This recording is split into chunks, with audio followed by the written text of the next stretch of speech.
La semana pasada, el senador Ricardo Monreal propuso modificar la ley que rige al Banco de México y permitir que las instituciones financieras del país compren dólares en efectivo y se incorporen a las reservas internacionales.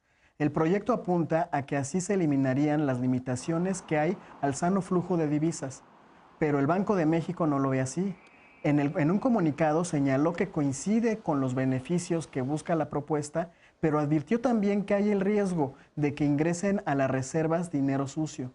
Mientras que la iniciativa busca que el efectivo de moneda extranjera que ingresa a México a través de sus migrantes, del turismo o de otras actividades lícitas, Banjico advierte que también abriría la puerta a que recursos de procedencia ilícita se incorporen en el circuito de efectivo que administra el Banco Central.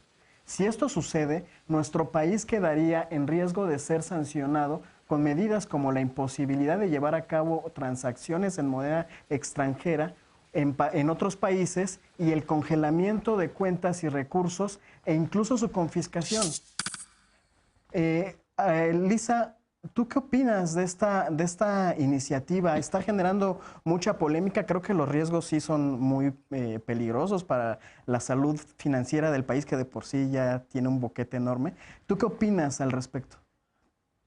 Fíjate que dos cosas. Uno es creo que la confusión, porque al menos en toda la investigación que yo hice no termina de quedar claro cuál es el problema público que busca resolver la iniciativa. Es decir, no queda claro si lo que quiere es captar más dólares a partir de las fuentes individuales de captación, como pueden ser justo las remesas o los pagos en efectivo que realizan turistas en ciertos puntos del país, o si en realidad lo que está buscando es poder aumentar las reservas de moneda extranjera del Banco de México a partir de computar ese circulante de efectivo extranjero dentro de las obligaciones que tiene el Banco de México de solventar efectivo, ¿no? O sea, porque serían dos cosas diferentes y hasta hablé con un par de economistas como para intentar entenderlo, porque en el primer supuesto, pues entonces quedaría como que entonces el Banco de México lo único que tiene que hacer es un poco como la función de captación y de casa de cambio, ¿no? Ujú. De poder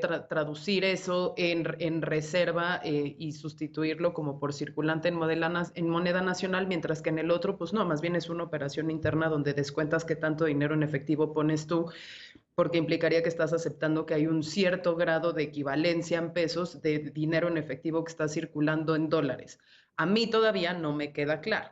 Habiendo dicho esto, creo que la siguiente parte interesante de este problema que se presenta, o bueno, de esta iniciativa que tiene una reacción semi negativa del Banco de México, porque al final del día el Banco de México dice, bueno, nos podemos sentar a trabajar juntos y podemos mejorarlo y ver de qué manera podemos pasar una ley que nos convenza a todos, es la parte de las regulaciones de lavado de dinero Sí. y de control de la delincuencia organizada a partir del no manejo de efectivo que durante muchísimos años hemos tenido en México. Y justamente otro de los economistas que consultaba me recordaba que en el 2009 fue precisamente Cordero quien impuso una de estas limitaciones a que no pudiese haber todo ese efectivo en dólares y tal, y que no se pudiera cambiar de ninguna manera porque la propia Reserva Federal Americana no le estaba tomando al Banco de México el dinero o los dólares que México le regresaba eh, y que habían sido captados por México como Estado en efectivo a partir de transacciones individuales, ¿no? Y entonces se tomó la decisión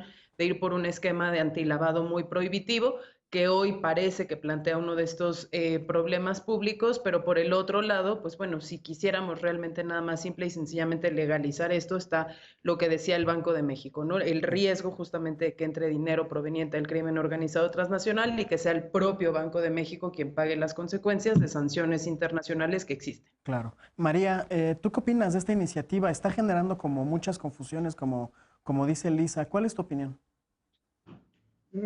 Creo que es una medida que pareciera también en este momento un poco necesaria por el tema de que la inflación está ahorita un poco más del 4%.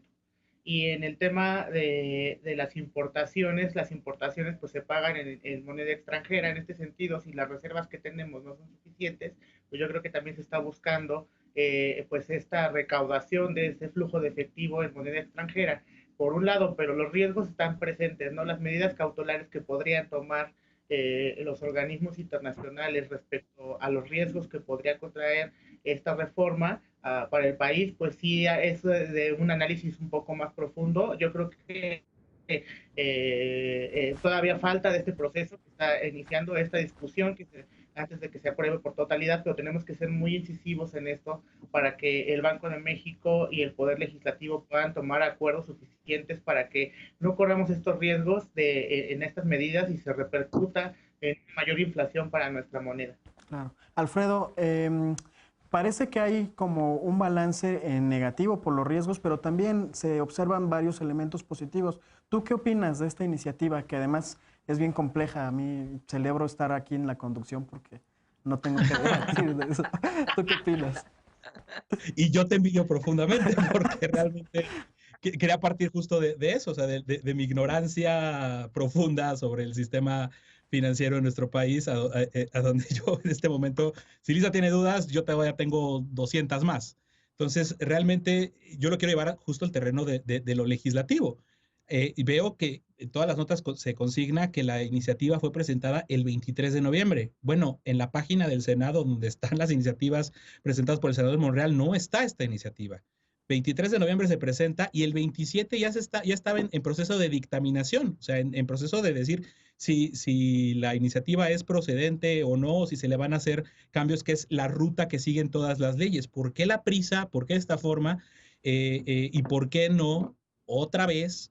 ¿Por qué no sentar a los actores interesados? En este caso está reaccionando el propio Banco de México. ¿Por qué llegar a este punto en donde ya se avanzó el proceso legislativo y no se habló con las personas que tendrían que haber participado en un parlamento abierto, que tendría que ser la regla en el Congreso de la Unión? Entonces, pues ahí yo centraría esta participación y estas palabras. Realmente esto que vemos que hace Ricardo Monreal muy seguido, de hacer iniciativas que son así de polémicas, que despiertan mucho ruido, hacen mucho ruido entre órganos reguladores y ahora del Banco de México, pues está volviendo una constante. Y siempre yo veo a Ricardo Monreal como ese personaje que hace cosas muy agresivas para atraer al sector con el que se está metiendo a la mesa y empezar un proceso de negociación. Bueno, aquí no lo entiendo, porque también me confunde mucho cuál es lo positivo, como bien decías, como bien nos preguntabas, que resalta el Banco de México en su comunicado, si al final pues tenemos solamente confusión, que no aclara ni el proponente, o sea, ni Ricardo Monreal,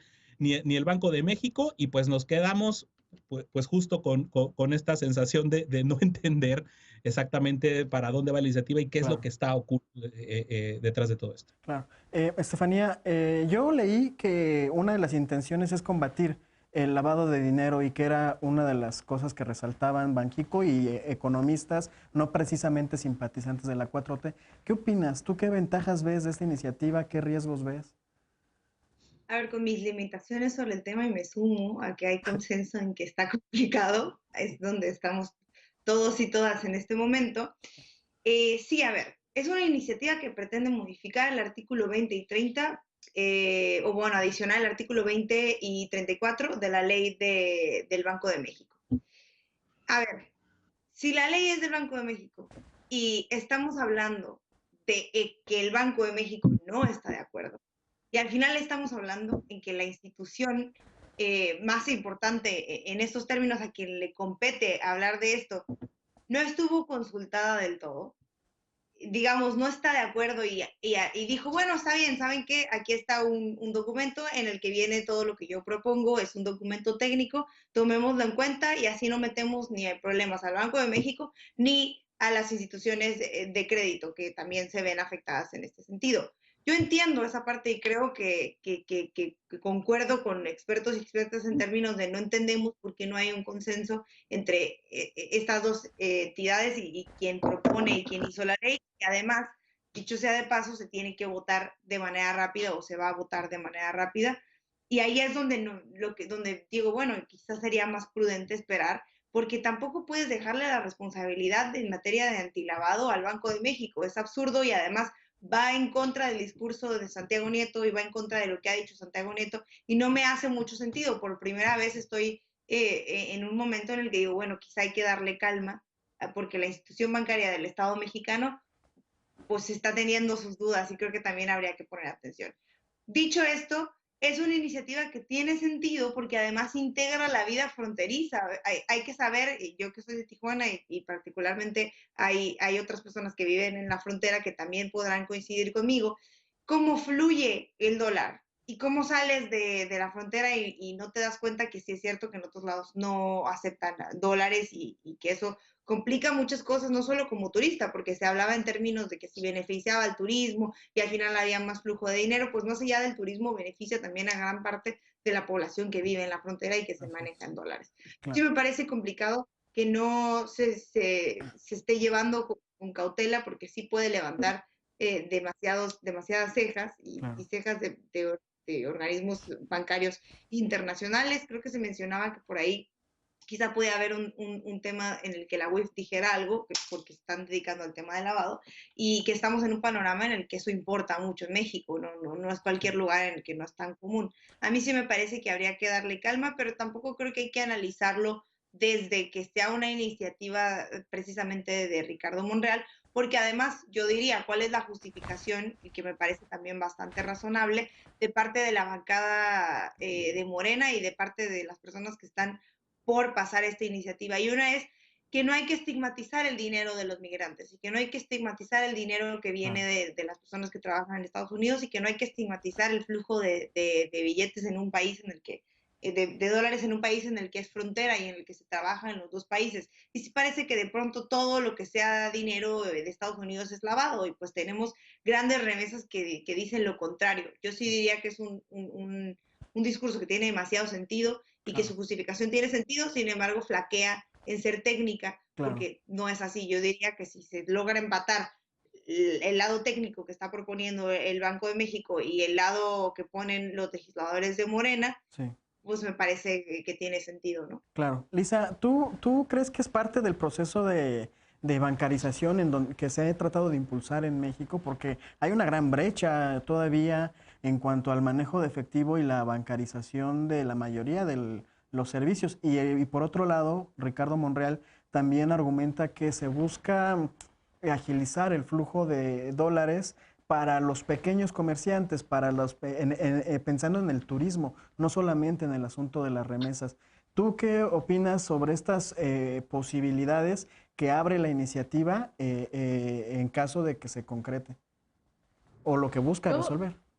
Bueno, fíjate que justo en esa confusión de los objetivos que busca cumplir la ley, no me queda claro que tenga como objetivo primario el tema de inclusión financiera, ¿no? O sea, no me parece que vaya hacia abrir, bancarizar, educar financieramente a un sector más grande, generarles plataformas más amigables de participación del sistema financiero, justamente porque todas esas iniciativas lo que tendrían como objetivo es justamente eliminar la economía de efectivo para hacer las transacciones más ágiles, más seguras, etcétera, etcétera. En este caso no, en este caso parece que el objetivo es la captación de la mayor cantidad de dólares posibles como una forma, no sé si de estabilización o crecimiento de las reservas del propio Banco de México a partir justamente de la utilización de ese dinero que ya circula, como decía Estefanía, en las zonas fronterizas o en las grandes zonas turísticas de México, permitiendo que se usara sin tener que ser cambiado a pesos mexicanos y que entonces ese dinero ya en dólares pudiese ser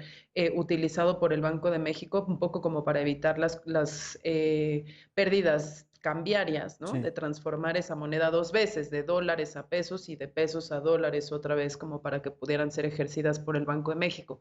Entonces, en ese sentido, no creo que ese sea el objetivo. Lo que no queda claro es si en realidad es el mecanismo regulatorio correcto para permitirle al Banco de México crecer su disponibilidad de dólares en reserva, porque, insisto, de acuerdo a los economistas, habría otras maneras que no implican la violación de estándares o el posible incurrimiento de delitos de lavado de dinero por parte del Banco Central. Claro.